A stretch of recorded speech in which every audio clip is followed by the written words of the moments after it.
नमस्कार मित्रों, 12 दिन शेष रह गए हैं, लोकसभा के चुनाव होने हैं। हम संसदीय क्षेत्र लोकसभा हरिद्वार के क्षेत्र से आपसे संपर्क में हैं।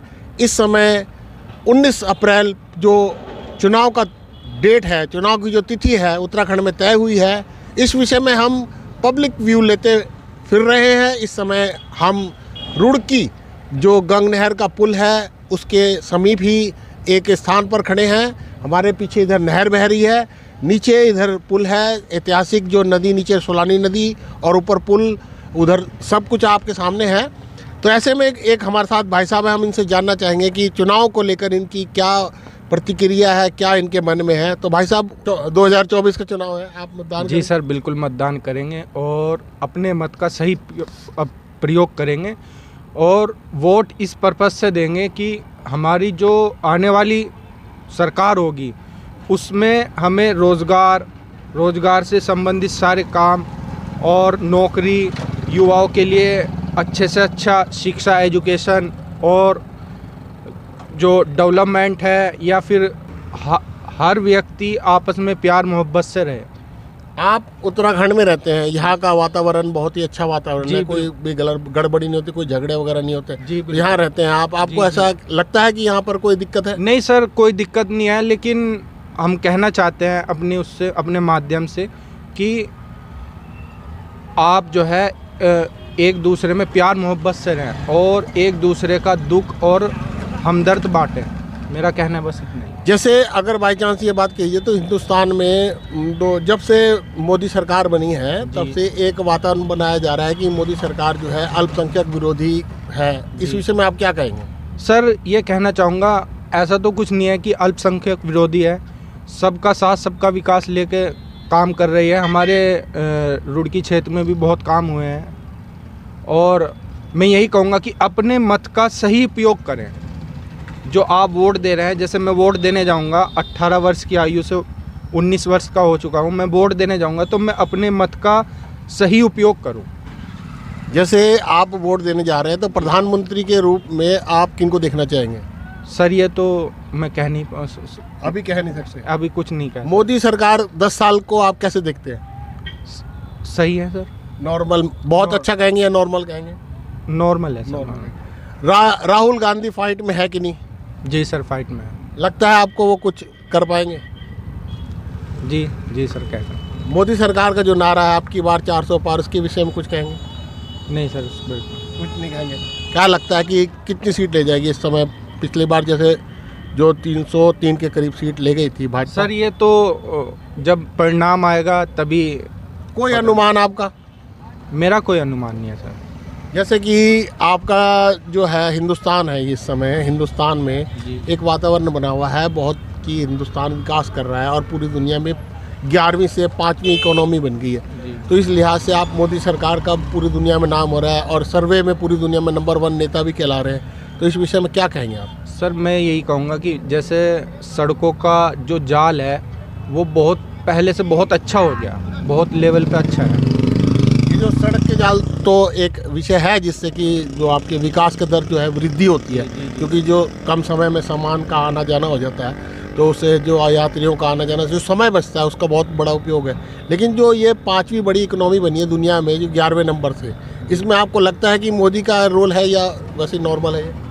जी सर, है रोल, मोदी का रोल है। नंबर 1 नेता है दुनिया के, इसका फ़ायदा मिलेगा मोदी को चुनाव में? ये नहीं कह पाएंगे सर, इसमें कह नहीं पाएंगे। आप वैसे करते क्या हैं? सर, मैं स्टूडेंट हूँ। अच्छा, अभी स्टूडेंट? जी, मैं UKPSC की तैयारी कर रहा हूँ, ग्रुप C की। और सर, मेरी यही वो है कि गवर्नमेंट जो है ज़्यादा से ज़्यादा वैकेंसी निकाले और जितने बेरोज़गार युवा हैं उन तक सही रोज़गार पहुँचे।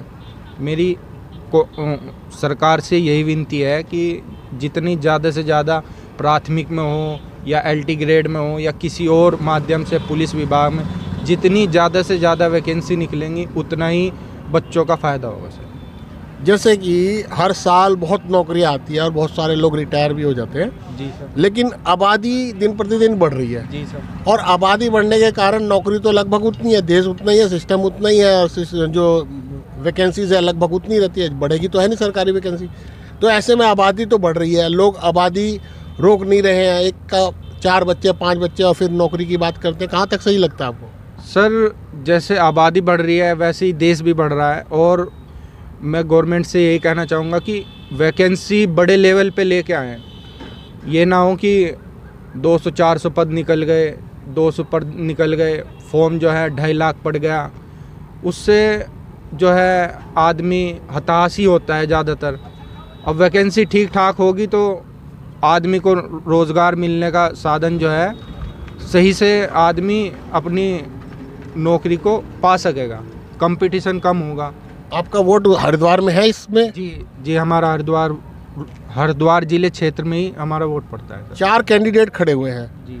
मौलाना है बसपा से, और जो त्रिवेंद्र रावत है दूसरे, ये जो रविंदर रावत है, और एक उमेश कुमार है। आपको क्या लगता है चारों का मुकाबला चतुर्कोणीय है या त्रिकोणीय है या 2 बीच के मुकाबला होगा, किसका? सर ये 2 कोणी है बस। अच्छा, किन के बीच लग रहा है? उमेश कुमार और त्रिवेंद्र सिंह रावत। त्रिवेंद्र सिंह रावत जी। तीसरे स्थान में क्या लग रहा है कौन आ जाएगा? बस 2 ही का ही है। 2 का, तीसरे का नहीं। आपके हिसाब से इनमें से जीतना कौन चाहिए? बस सर वो तो जनता तय करेगी, मैं क्या। अच्छा, आप मतलब आपने खुल के नहीं बताना चाहते हैं। आप ये बताएं कि उत्तराखंड में जैसे 5 सीट है, 5 सीट में अनुमान लग रहा है कि एक सर्वे हुआ है उसके अनुसार भाजपा जीत रही है, तो ऐसा क्यों लग रहा है उत्तराखंड में ऐसा क्या काम कर दिया भाजपा ने जो कि 5 सीट जीतने के आसार हो रहे हैं? सर इस पे अभी कहना उचित नहीं होगा, परिणाम तक आपको और मुझे सब्र करना पड़ेगा, और जब परिणाम आएंगे उसके रूप ही आप और हम फिर मिलेंगे। हमारे साथ है कुछ युवा फुटबॉल के खिलाड़ी। ये गड्ढा कहलाता है रुड़की का, यहाँ बहुत खिलाड़ी तैयार होते हैं, बल्कि आर्मी और पुलिस में जाने के लिए भी यहाँ पर बच्चे ट्रेनिंग लेते हैं। तो कुछ फुटबॉल के प्लेयर हैं, इनसे हम जानना चाहेंगे। आपका नाम क्या है जी? मेरा नाम है सूरज नेगी। सूरज नेगी, आपकी उम्र कितनी है? 25 ईयर। 25। दूसरी बार देंगे वोट मेरे ख्याल से, सभा का चुनाव है। हाँ जी दूसरी बार। तो आप इस समय बताएं कि आपके क्षेत्र में 4 कैंडिडेट खड़े हुए हैं, किन के बीच में मुकाबला लग रहा है? जी मुकाबला तो भाजपा और कांग्रेस के बीच ही है। कांग्रेस के बीच, जैसे एक उमेश कुमार खड़े हैं और एक मौलाना खड़े हैं, उनका क्या लग रहा है आपको?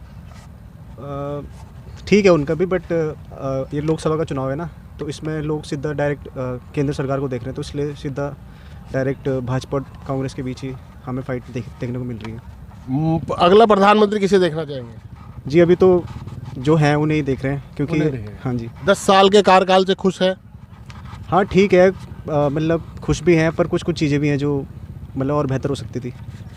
एज ए यंगस्टर और स्टूडेंट के लिहाज से और प्लेयर होने के लिहाज से आप क्या उम्मीद करते हैं कि अगले 5 साल में अगर कोई गवर्नमेंट आए तो वो क्या करे आप लोगों के लिए? जी सबसे बड़ी तो अभी जैसे समस्या चल रही है बेरोज़गारी, तो अनएम्प्लॉयमेंट पे काम करे गवर्नमेंट, और जो मुद्दे हैं उन पे सीधा डायरेक्ट गवर्नमेंट अपना स्टैंड रखे।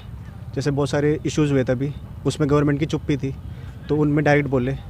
और खिलाड़ियों के लिए जैसे आप देख सकते हैं रुड़की में मतलब खिलाड़ियों के लिए कोई ग्राउंड तक नहीं है खेलने के लिए, तो इस चीज़ पे काम होना चाहिए। हम तो अक्सर ऐसे देखा गया ग्राउंड बनता है तो वहाँ पर राजनीतिकरण हो जाता है, वहाँ गलत लोग घुस जाते हैं और ग्राउंड ख़त्म हो जाता है। नेहरू स्टेडियम भी हमारा रुड़की का लगभग बर्बाद है, वहाँ पर दूसरे एक्टिविटीज़ होते रहते हैं वहाँ पर, जबकि बच्चों को के अलावा किसी को, खिलाड़ियों के अलावा किसी को घुसने देना चाहिए। कभी सेमिनार हो रहा है, शादियाँ हो रही है, कथाएँ हो रही है, समझ गए नहीं? तो उससे जो प्लेयर्स हैं वो बहुत आहत होते हैं और उनका बहुत नुकसान होता है। इस विषय में क्या कहना चाहेंगे? जी आहत तो होते ही है, और साथ में उन्हें मतलब आगे बढ़ने का मौका भी नहीं मिल पाता, क्योंकि अगर आपके पास ग्राउंड ही नहीं होगा, आपके पास फैसिलिटीज़ ही नहीं होंगी, तो आप कहाँ प्रैक्टिस करेंगे।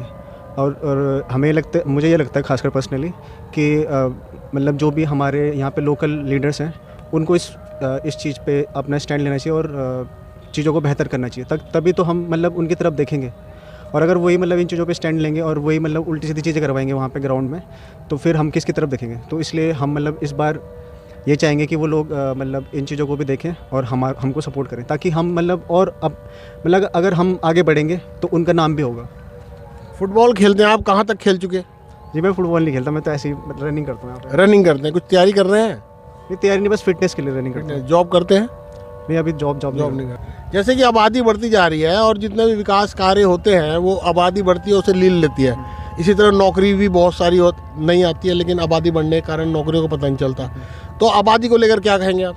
जी आबादी तो शुरू से ही इशू रहा है हमारा, तो इस पर मतलब इस पर तो लोगों को मतलब जागरूक होना चाहिए, अवेयरनेस आनी चाहिए। लेकिन मतलब ऐसा लग रहा है कि 150 करोड़ नंबर 1 आबादी हो गई है और इतनी आबादी, तो सरकार के पास तो जॉब जो लिमिट में ही होती है। जी, रिसोर्सेज तो लिमिटेड है, वो तो हम लोगों को खुद ही मतलब देखना पड़ेगा। अब हम हर चीज़ में हम गवर्नमेंट को ब्लेम नहीं कर सकते ना, कुछ कुछ चीज़ें तो हमें अपने हाथ में लेनी पड़ेंगी। तो आबादी का इशू ऐसा है कि वो हमें खुद ही मतलब जागरूक होकर उस चीज़ पे खुद ही स्टेप लेने पड़ेंगे और खुद ही उस चीज़ को कंट्रोल करना पड़ेगा।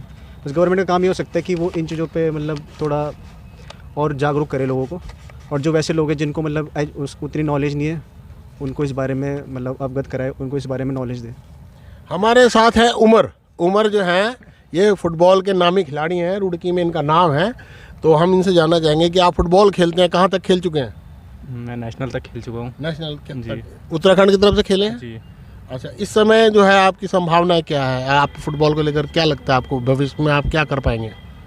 इस टाइम तो भैया कुछ नहीं लगता, कुछ नहीं लगता। इसका कारण? स्कोप ही नहीं है इतना इसके अंदर ना, क्योंकि काफ़ी टाइम भी मैं बाहर गया हूँ तो वहाँ पे ज़्यादातर ये हुआ है कि सोर्स वाले बच्चे चले गए वहाँ पे, ट्रायल भी दिया आप है। खुल के बताइए, जैसा मैं आपने स्पीच भी सुनी होगी मेरे ही चैनल में, क्योंकि चमचा खेलता है, रिश्तेदार खेलता है, पैसे वाला खेलता है, लेकिन खिलाड़ी बाहर बैठता है, ऐसा लगता है आपको? ऐसा तो है ही, हर जगह है भैया।